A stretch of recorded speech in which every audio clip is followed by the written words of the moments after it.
It's all good. Gangsta. It's all good.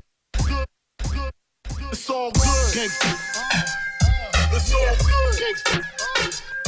It's all good. Gangsta. It belongs to Puerto Rican families with foil trays of meat, sending charcoal smoke signals into the air, even to the old men in front of the VFW, sitting out, watching the neighborhood pass them by. Ivy's book is very, is very full of the picture, very specific pictures of that part of Brooklyn. Who's ready? Miasha, you ready? It's not over, no. It's not this way. Thank you. At that point, I didn't know what else to do but scream. He was taking me from my mother and most likely was going to kill her too. I yelled out to my mother, screaming for her to wake up, begging her to help me. She didn't budge. I didn't give up though because I knew she wasn't dead. I knew I felt her breathing under me. I just needed her to wake up. I knew if she had woken up, she would have fought for me. She wouldn't let the man take me away.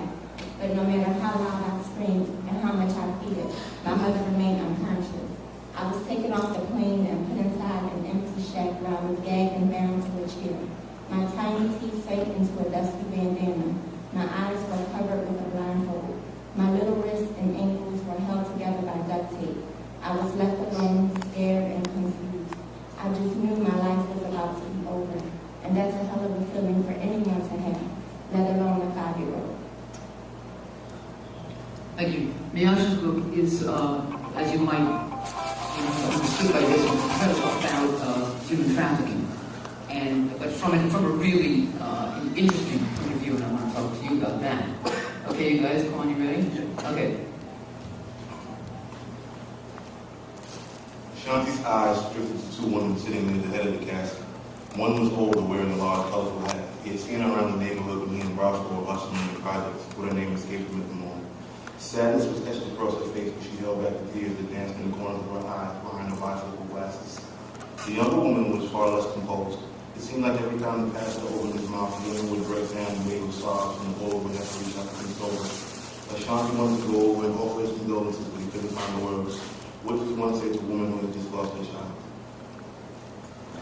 Thank you. I don't know if I'm going to keep getting up and down. Yeah, why not? Juan's book has about 1 billion characters in it. And he was looking, the reason he couldn't read right away is because he was looking for a clean part.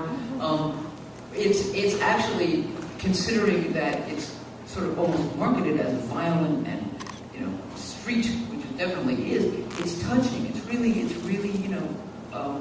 these people all are alive, and as much as you wouldn't want to meet them in a dark alley, you kind of want them to succeed. And they can't all succeed because they're on opposite sides of a very serious battle. Prodigy. Vaughn hit the gas, slamming his foot to the floor. Tires screeched, burning rubber as they peeled away from the parking lot. No one laughed. No one hollered. No one said an effing word, despite the millions in the hold on. It was as though a spell had been cast on them. Maybe it was the adrenaline rush, the come down after the kill. Maybe it was the ghost of the law in the air all around them, sighing and shrieking.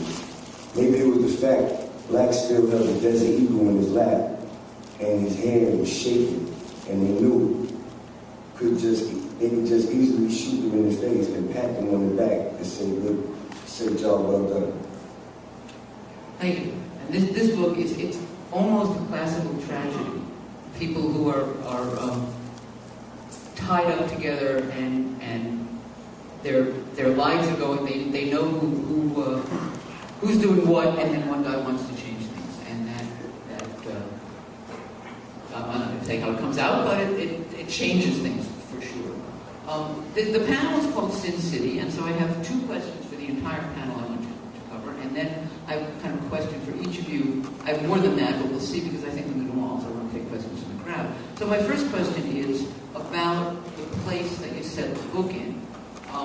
All of these books, one way or another, are about getting out, getting drawn in, trying to get out, getting drawn in. And so I want to know, with specific reference to that place, talk about that that sense of needing to leave, of not being able to leave, and how it informed your book. Why don't you go down this way?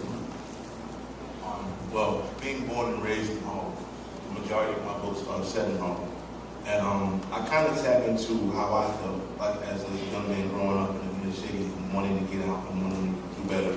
So this is what I draw on to give my characters life. I place them in these situations with these obstacles in their way, and they have to kind of solve them, figure out how to get past them, move beyond them, you know, just become more than what they were put here to be.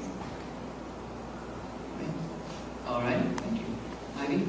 Well, normally when I talk about my book, it's not in front of people from Brooklyn, so I don't really have to go into the geography of Red Hook. But in case you don't know, it's surrounded by water on three sides and cut off from the rest of the borough by the Brooklyn-Queens Expressway, so it's quite isolated from the rest of the borough and the city.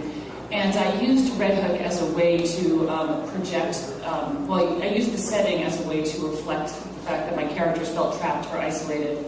In Red Hook, you can see the city. It's a beautiful view of, you know, across the water to Manhattan, to New Jersey, to Staten Island, but it is very difficult to get out of, and that is just, you know, a fact of geography and public transportation. And there's a sense of impossibility for all of my characters at the moment we meet them in the book. They feel trapped by circumstances in their lives. You know, your characters exist before the book, and they exist after the book continues, after it ends. But the moment I chose to focus on them was the moment where all of them are starting to realize that something in their lives, it has to change. You have to pick a day to start, and that was the day that I really focused on them. And I used Red Hook, the geography of this neighborhood, which is racially divided and isolated, as a way to reflect and project my characters' own frustrations. There is this city glittering across the water, but they just can't seem to reach it for whatever reason is specific to them. So, and also, because Red Hook is, in my mind, both beautiful and isolated, all of the people I had populated my novel with have this sense of loneliness within them that they have to use to, which is what propels them through the world, whether they're going to solve that loneliness or they're going to use it as, you know, their, you know, driving force for their, what happens next. So, you know, the people in the neighborhood are, you know, work in tandem for the plot. Thank you. Miasha? Well, book Sister Fussell is set in Miami, and I chose Miami because it's a very sexy place and it has all the glitz and glamour that I wanted to portray in the book. But it also has a dark side to it, and it's funny that we're talking about being trapped because in the book, the character tries to run away just for the night, you know, to go hang out. And I had to figure out how could she get off of Star Island without, you know, any security or meeting an adult or anything like that. So I called, I don't even remember who it was, but it was someone who would be able to tell me how can a person run away from Star Island. And they hung up on me. And so I think I should have told them that I'm an author writing my book first, and maybe they weren't calling from Star Island. So that was interesting. But yeah, Miami is definitely, I think a lot of people know that Miami is definitely that city with that big glamour appeal and that dark side. And Prodigy, I was kind of touched because your character wants to escape this life and get to a better life. Where he wants to go is Detroit. And he wants to go to computer school. He's not talking about, you know, getting a big flashy car and go to Los Angeles and being a movie star. He wants the life he really can attain, and it would be better. But Detroit is such a down and out place. He's obviously so much downer and outer than that that's something he wants. Can you talk about that? Yeah, the book HNIC is the neighborhood is based around is in Bed-Stuy, Brooklyn. It's a project called Sumner. We went to school with a bunch of people from Somerville. And a lot of the books that I write are based around the neighborhoods that I grew up in and hung out in, you know, coming up as a kid in New York City.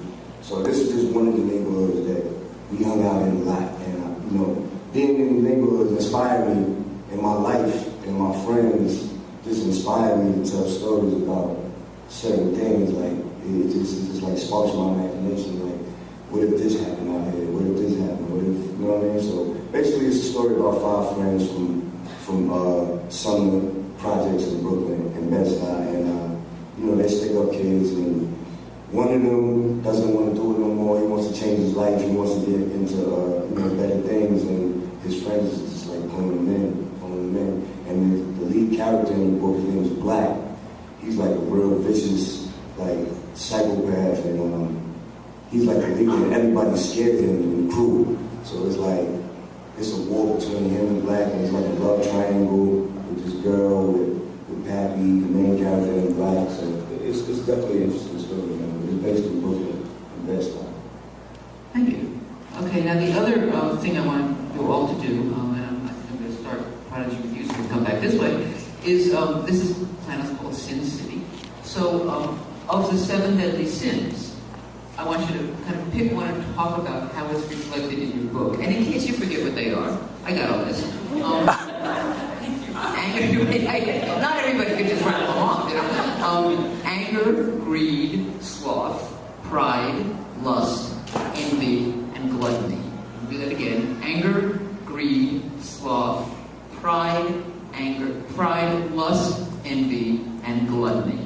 So, you know, of those, what is it that comes to your mind as the most prevalent in your book, and why?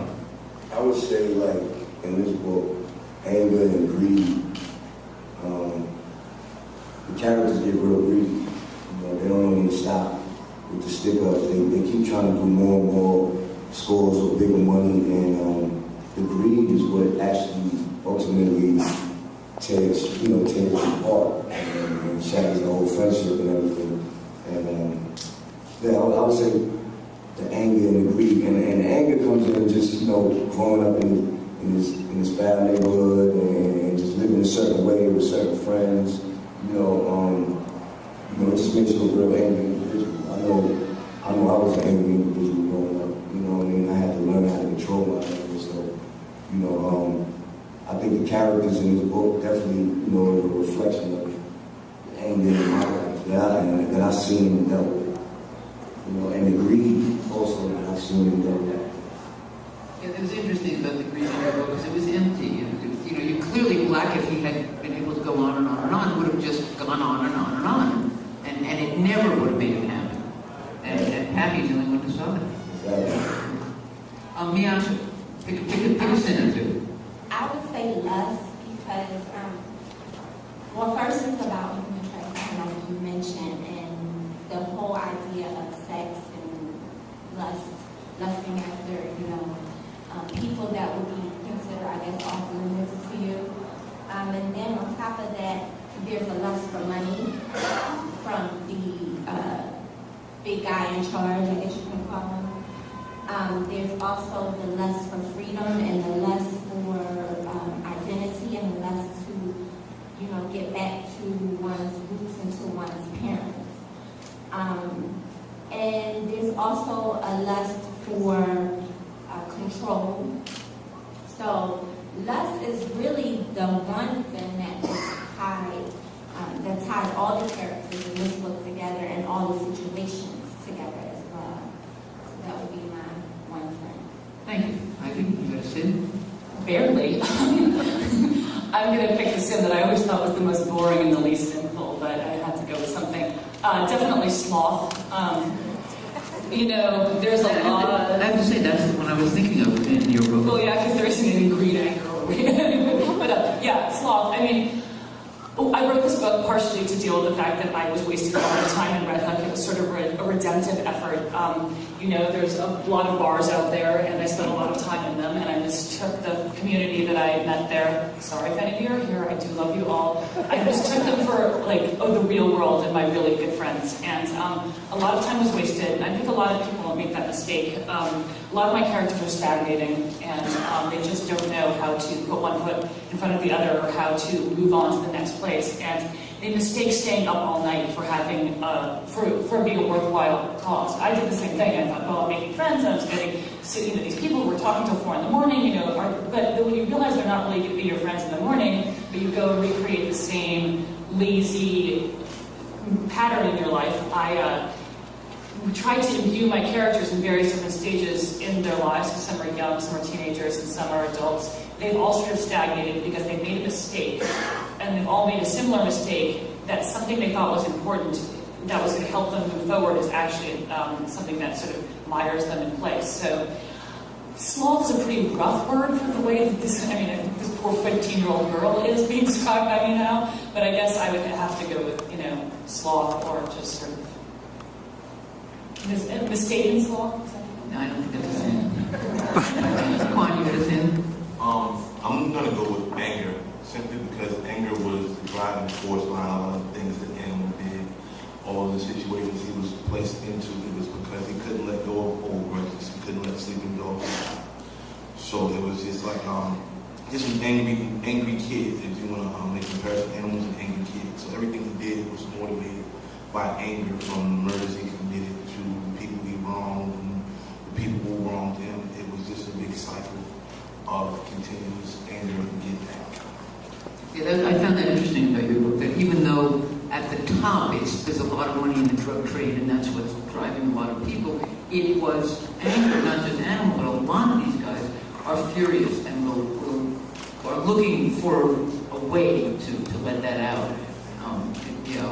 Okay. Now I have some follow-up questions, but I have a couple of questions I want to get to each of you about, and I'm going to start with Miasha. We're going to work out now from this. You were talking about calling somebody and saying, how do I get off Star Island? And I was actually fascinated in your book with the details of the sex trade, with the actual logistics of how you get trafficked women, how you find them in the first place, how you get them into the country, what happens when they get here, how they get their IDs. The whole thing was really fascinating, and you must have researched that. Can you talk about that a little, and to expand to your other books, the kinds of research you generally do?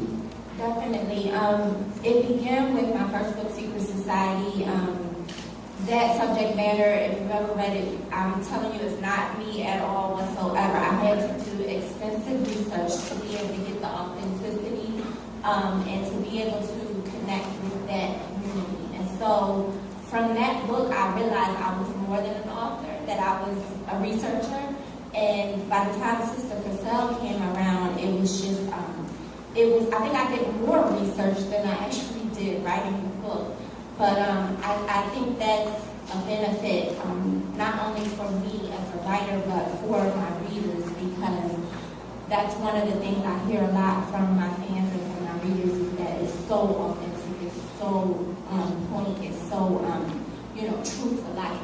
And it exposes a lot, because a lot of us know or we hear about certain underworlds, such as human trafficking or the sex trade, but we don't really know those gruesome details that are a part of the operation and a part of that lifestyle that people live here in this country. So I think it's definitely a plus to not just give a fiction book, but to give a fiction book that is so true to real life.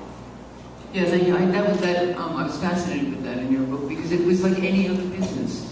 This was the business they were in, but one of the really most interesting things to me is that these girls, who once they were, kind of full members of the house, and they would get calls, to go on dates to Rome. She went to Rome any number of times, but she always came back. And there was always the question of, how long are we going to be here? Is he going to sell us? And nobody wanted to be sold, but nobody said, wait a minute, he can't sell us, we're people. That wasn't, it just wasn't one of the things that was on the table. And I found that very authentic, and I found it very frightening. Thank you. Prodigy, I'm really interested in the entire collaborative process, and partly because The Blood of the Lamb is my first collaborative novel, and all of a sudden I'm really into this. But I know that HNIC started as a screenplay that you wrote, and then to turn it into a novel, you worked with Stephen Sable. And I want you to talk a little about that. Your first book also was collaborative. And if you could talk a little bit about, as a musician, this is what you do, so it's not new to you, it's new to a lot of writers. And then from that, I'd like to ask you a little about the new imprint. But start with the process of the book. All right. Well, first of all, I'm a screenplay writer. I write a lot of movie scripts, synopses, and stuff like that. So one of the scripts that I wrote was called HNIC. And the script had been sitting around for a while. I didn't get a chance to shoot the movie. The movies that I write, they're like, straight to DVD. You know, pretty low budget B movies or whatever. And this is my second one actually that I wrote. The first one that I wrote was called Murder Music. It came out in 2002, straight to DVD. The first one is about Queensbridge, the projects in Queens.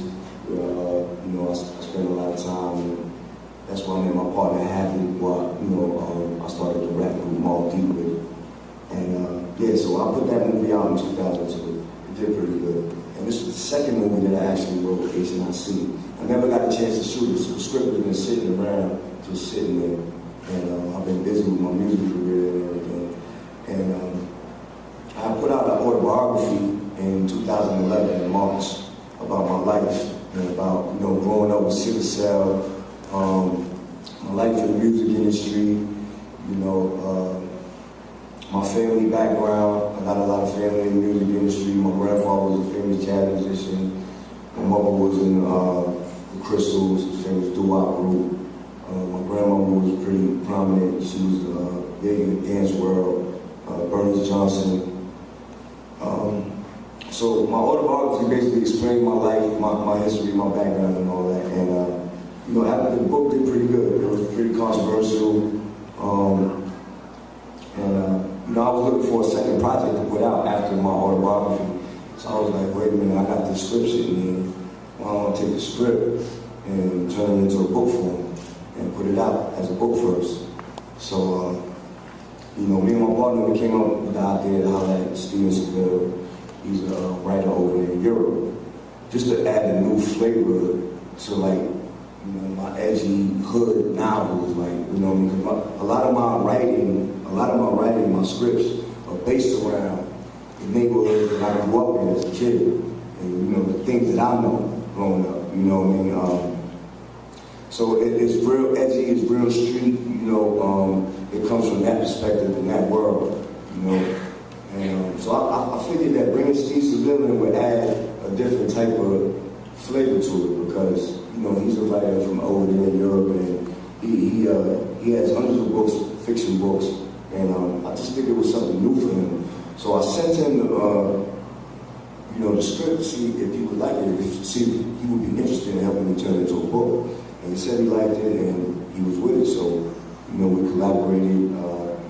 He actually sent me back the first draft of it, you know, and he added a little twists and turns to the story that I already had, and I was like, oh, this is pretty good, you know.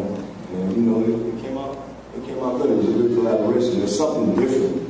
It's a different kind of collaboration from, like, you know, somebody like me from the streets, you know, very raw, very, you know, very violent in my writing style. It's very violent, you know what I mean? Because of the reality of the violence that I grew up in. And, you know, I just try to use it into a positive way. I put it into the story form and, you know, changing certain names and whatever so people don't get, you know, charged with crimes and all that. But, you know, his style mixed with my style, I think it ended up being a unique book. Okay, and talking about from the hood, your stuff is based where you came from, and it reads like the conversations that you can hear if you follow people down the street, but not, because I found it, especially in the dialogue, really poetic. And it may be because a lot of the dialogue is essentially a language I don't speak.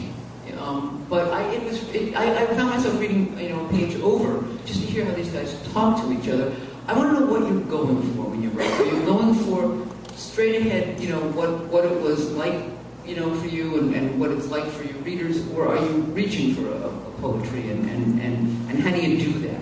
How do you choose your actual lines of dialogue and description? Well, with that is even though the books are like they're set in a certain demographic, I want that to come across in the dialogue, but I also want people who are reading it to say this is a great storytelling. So I make sure that my narrative is different. Like in dialogue, you can use lines or profanity or whatever, but my narrative, I like to be grammatically correct and poetic, like you said. So you're not just like, okay, well, this is a street story, because when I'm writing, I'm not cheating to say this is a street story. I always need to say this is a great story. It just happens to be set in the city of New York. So this is where I come with the differences. So you can see, like, I can actually write every other word is not enough or damn, you know, actually capable of telling a thought-provoking story with gritty dialogue. Yeah, the dialogue I thought was among the most poetic. There's a rhythm to it that I really liked. It has to have a beat. It doesn't have a beat. It's like a record. It doesn't. The beat is not catchy. You don't really get it through the record. It's the same thing with story. Every story has a beat. And it does, it really does. Ivy, speaking of beats, so that's a great segue. You led me right into Ivy. Music has a lot to do with your story, and even more with who the characters are. And there's a great bit at the beginning that, of course, I didn't work, so I can't read, where one of your characters goes out and thinks about a piece of music he could write based on the sounds he's hearing right now on the street. Can you talk about that? Because it keeps coming back, the rhythms and the sounds. You write a lot about sound. Well, I have to confess that I am the most musically disinclined person on earth. I am terrible at it. This guy from Juilliard is completely convinced. I got, my piano teacher, my godmother, fired me, so pretty bad at music. But I did, when I lived in Red Hook, I lived on this rather loud street corner, and the sounds would filter into my apartment all day, all night, and it was really rhythmic, and you started to be able to tell the time, what time it was, by what sounds were going on outside. So, for instance, at 4:30 in the morning, the gate, or 4 o'clock in the morning, one of the gates in the bar would close, and then at 4:30, the other gates of the 2 restaurants and the bodega would start to open, and the buses driving by, they have hydraulic brakes, so it would be once an hour at midnight and between midnight and 4, and then as the day started gearing up, the bus would come every 15 minutes on a good day. Sometimes it didn't, and so the whole day for me, because I was up quite late there, unfortunately, was a symphony of these noises starting to, remind me that the sun was about to rise. And the music teacher in my story is based on a music teacher that I had. Who's probably also quite disappointed in my lack of musical aptitude. And so I just thought about, he's up late, and I tried to create the rhythm of the neighborhood in the writing, and try to reflect the way the day would break through the sounds you would hear. For me, one of the worst feelings is being awake when the sun is rising when you really shouldn't be. So he has insomnia, so he is trying to make something beautiful out of this recurring nightmare of being awake, too late in the middle of the night. So he takes that. He's also a frustrated musician, like many of the characters in the book. He is unable to actually commit anything to paper, so he's constantly conjuring these musical compositions of a bicycle rattling over cobblestones. So it's also a reminder that he is stacking. So the noises are a rebuke. Both the sun rising every morning when he's awake watching it, and the noises of the neighborhood are a rebuke to him. Yeah, it worked really well. Thank you. It was almost time to ask. We can take questions from the audience because we get out here sooner or later. But I just want to ask Prodigy about the new imprint, about the